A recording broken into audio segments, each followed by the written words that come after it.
ইউটিউবের এই চ্যানেলে গেলে এটা পাবে, ওই চ্যানেলে গেলে ওটা পাবে। সে তো অন্য সাইটগুলিতেও যাচ্ছে সে। ২৬টা ডিমের কোরমা রান্না করে দিচ্ছি, ওরা ক্লাসে নিয়ে খাওয়াচ্ছে। যখন আমি আমার স্টুডেন্টকে পড়াতে যাই তখন সে বলে, স্যার কিভাবে আলু ভর্তা বানাবো এবং কিভাবে ভাত রাঁধবো। আমার দিক থেকে আমার মনে হয় যে অ্যাপ্রোপ্রিয়েট না। আমাদের টিচাররা আমাদেরকে মানে যেভাবে হচ্ছে শিক্ষা প্রদান করেছে, ওই ধরনটাই আমার মনে হয় যে অ্যাপ্রোপ্রিয়েট। লাইক যেমন এক্সাম নেই, এই ব্যাপারগুলো।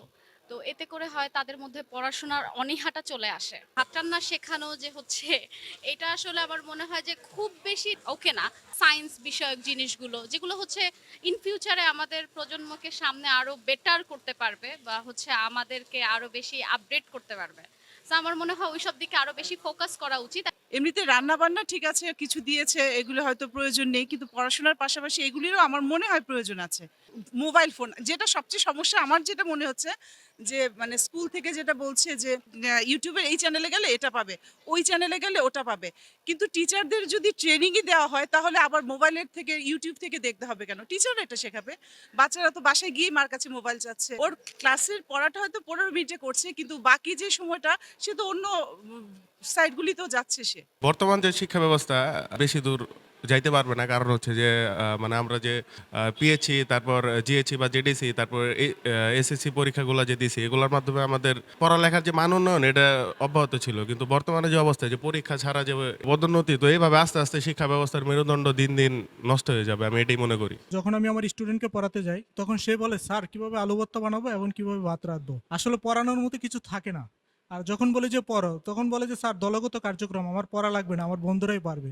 আমার ছোট ভাইকে যে আমি সেম কোশ্চেন করলাম যে তোর তো কালকে পরীক্ষা, তুই কি পড়তেছিস?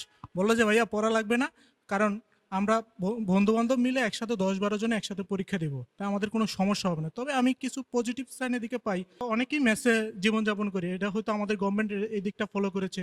তো অনেক ক্ষেত্রে কি আমাদের ভাত নিজেদেরকে নিজেদের পাকা খাইতে হয় বা রান্না করে খেতে হয়। সেক্ষেত্রে এটা পজিটিভ সাইন বলতে পারেন, গভর্নমেন্ট হয়তো এই জিনিসটা চিন্তা করেছে। আমি এটাকে পজিটিভলি ভাবি। আগে যেটা ছিল, পরীক্ষা ছিল, সবকিছু ছিল, ওইটাতে অনেক মূল্যায়ন ছিল ছাত্রীদের। ওই ক্ষেত্রে ছাত্রীরা পড়াশোনাও ভালো ছিল। কিন্তু এখন যেহেতু পরীক্ষাটা উঠে নিছে, সেজন্য আপনার এখন তেমন কোনো পড়াশোনা হচ্ছে না। হ্যাঁ, আধুনিকতার সাথে সবকিছু তাল মিলিয়ে চলতে হয়। কিন্তু তার মানে এটা না যে পরীক্ষা ব্যবস্থা সবকিছু উঠে যাবে। পরীক্ষা না থাকলে আসলে ছাত্রছাত্রীরা পড়াশোনা করতে পারে না। আমার ব্যক্তিগত মতে বলতে পারবো যে পরীক্ষাটা থাকাটাই খুব ভালো ছিল। শিক্ষা ব্যবস্থায় পরীক্ষাটা রাখা উচিত ছিল। আমাদের যে শিক্ষা ব্যবস্থার যে পরিবর্তন, এটা আসলে আমাদের জন্য মানে ক্ষতির সম্মুখীনের দিকে সামনে এগিয়ে নিয়ে যাচ্ছে। কারণ যেটা প্র্যাকটিক্যালি আনা হয়েছে সেটা অনেক পরিবারের পক্ষে আসলে সম্ভব না।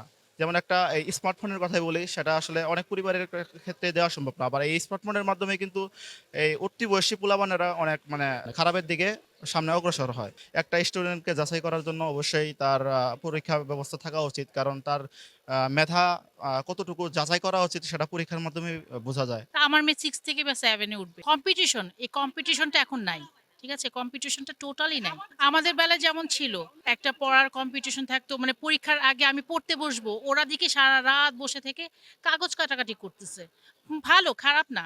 এই সিস্টেমটাও ভালো, বাট পড়াশোনাটার ভেতরে ওই বাংলা, অঙ্ক, ইংলিশ সাবজেক্টটা রেখে বাকি যা আছে সব কারিকুলাম দিক। আমার বাচ্চা কি ধরে? আমি কালকে জিজ্ঞেস করছি নাউন কি? আমাকে নাউন জিনিসটা কি আমি জানি না। সে টেন্স বোঝে না, নাউন বোঝে না। তাহলে এই বাচ্চাদের কি ভবিষ্যৎ কি হবে এটা জানি না। কিন্তু আমাদের দেশের জন্য এটা ভালো না। কারণ ওদের তো নিজেরা শিখাচ্ছে না। তখন বাসার থেকে আমাকে বলতেছে, যাও আম্মু খিচুড়িটা রান্না করে দিতে বলছে এতজনের। ২৬টা ডিমের কোরমা রান্না করে দিচ্ছি, ওরা ক্লাসে নিয়ে খাওয়াচ্ছে। তো ওদের তো যে শিখাচ্ছ না, আমি শিখাচ্ছি। আমি রান্না করে দিচ্ছি, ওরা ক্লাসে গিয়ে শো করতেছে, বা শেষ।